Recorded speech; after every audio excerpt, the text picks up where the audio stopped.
நான் நடந்த சம்பவத்தை கவனிங்க. ஒருத்தர் ஃபோன் பண்ணார். யார் அப்படின்னா கலெக்டருடைய அசிஸ்டன்ட். ஒரு சின்ன வயசு. அவர் அந்த ஏரியாவுக்கு தாசில்தாராக இருக்கார். அவருக்கு நல்ல போஸ்டிங், கவர்மெண்ட் போஸ்டிங். அவருக்கு நல்ல பதவி உயர்வு இருக்கிறது, எல்லாரையும் தெரியும். ஹெச் ராஜா இப்படிப்பட்ட ஆட்கள் எல்லாரும் மேலே அவருக்கு பயங்கரமான லிங்க்கு. அதை விட அவர் கலெக்டருக்கு, அவர் கலெக்டர்களை எல்லாருமே தெரியும். அவர் எனக்கு ஃபோன் பண்ணும்போது எனக்கு இன்ட்ரடியூஸ் பண்ணார். நான் இந்த மாதிரி பேசுகிறேன், நான் இந்த மாதிரி ஒர்க் பண்ணுறேன். கோயம்புத்தூரில் இன்னும் நம்ம தமிழ்நாட்டில் இருக்கிற எல்லா கலெக்டருக்கும் எனக்கு கொஞ்சம் கனெக்ட் இருக்குதுண்ணே.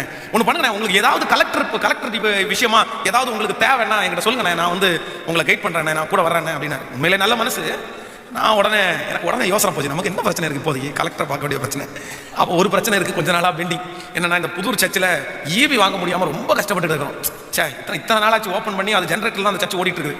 ஆனால் ஆண்டு ஆத்மாக்களை கொண்டு வந்துட்டேன். கரண்ட் கிடைச்சா பெரிய ஒரு அப்ரூவல் நமக்கு கிடைச்சது மாதிரி. அதனால அவர்கிட்ட சொன்ன ஒரு நாள், பிரதர் இந்த மாதிரி எனக்கு இந்த கரண்ட் கொஞ்சம் ப்ராப்ளமாக இருக்குது, கொஞ்சம் அந்த மாதிரி ஏற்பாடு பண்ணிங்கன்னா நல்லா இருக்கும் அப்படின்னு. அது என்ன ஒரு சோட்டா மேட்டர், நீ என்ன பெரியான பேசுறீங்க, நான் பார்த்துக்கிறேன், நான் வரேன், கோயம்புத்தூருக்கு கிளம்பி வரேன் அப்படின்னாரு. சரிண்ணே வாங்க அப்படின்னு. வந்த உடனே ஒரு லெட்டர், என்னுடைய லெட்டர் பேடில் வச்சு ஒரு பெரிய லெட்டர் எழுதிட்டார். இந்த மாதிரி சம்பவம் எல்லாத்தையும் கிளியராக நீட்டாக எழுதி கலெக்டர் ஆஃபீஸில் போய் வெயிட் பண்ணிட்டு உட்காந்துருக்கிறேன். அப்போது கலெக்டர் அங்கேருந்து வருகிறாருன்றாங்க. ரொம்ப நேரமாகி போச்சு. அப்புறம் நானும் எங்கள் பிரதர்ஸும் போயிட்டு அந்த கலெக்டரை பார்த்து அந்த லெட்டரை கொடுத்தோம். கலெக்டர் போன உடனே அவருக்கு வணக்கம் சொன்னார். அவங்க 2 பேருக்குள்ள ஒரு பெரிய டிஸ்கஷன் எல்லாம் நடந்துச்சு. நல்ல க்ளோஸ் தான், எல்லாமே ஓகே தான். எனக்கு ஃபெய்த் இருந்தோ இல்லையோ, இந்த கலெக்டரும் அவர் 2 பேரும் பேசினதை பார்த்தோன்னே எனக்கு பயங்கரமான விசுவாசம் வந்துருச்சு. நமக்கு காரியம் கைகூடி வந்தது, கர்த்தருக்கு ஸ்தோத்திரம். கலெக்டர் லெட்டரை வாங்கி படித்து பார்த்துட்டு,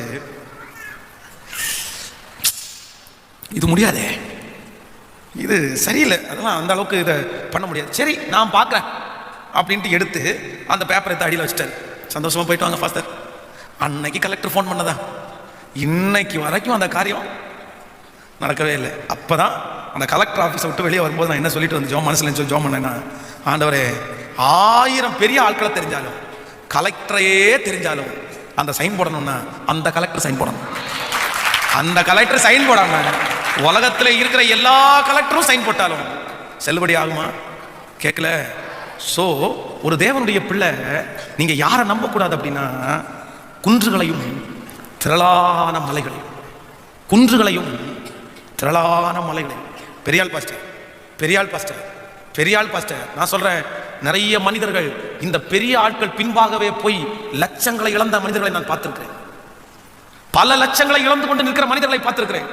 அவங்க என்ன பார்த்து சொல்லியிருக்காங்க, எனக்கு பதவி இனி வேண்டாம், எனக்கு நான் இன்வெஸ்ட் பண்ண பணம் மட்டும் கிடைச்சா போதும், இவரை நம்பி தான் இன்வெஸ்ட் பண்ணேன், இவர் எனக்கு ரொம்ப க்ளோஸ் அப்படின்றதுக்காக தான் இந்த பணத்தை நான் போட்டேன், இந்த பணத்தை நான் செலவு பண்ணேன், இவ்வளவு பெரிய ஆள் நமக்கு நெருக்கமா இருக்கிறாரு, கண்டிப்பா இந்த காரியம் நடக்கும்னு சொல்லி இவ்வளவு லட்சத்தை நான் செலவு பண்ணேன். இப்போ எனக்கு பதவி ஆசை இல்லை, இப்போ எனக்கு பண ஆசை இல்லை, ஆனா நான் செலவு பண்ற பணம் மட்டும் கிடைச்சுன்னா நான் போயிடுவேன். ஃபாதர் எனக்காக ஜெபம் பண்ணுங்க.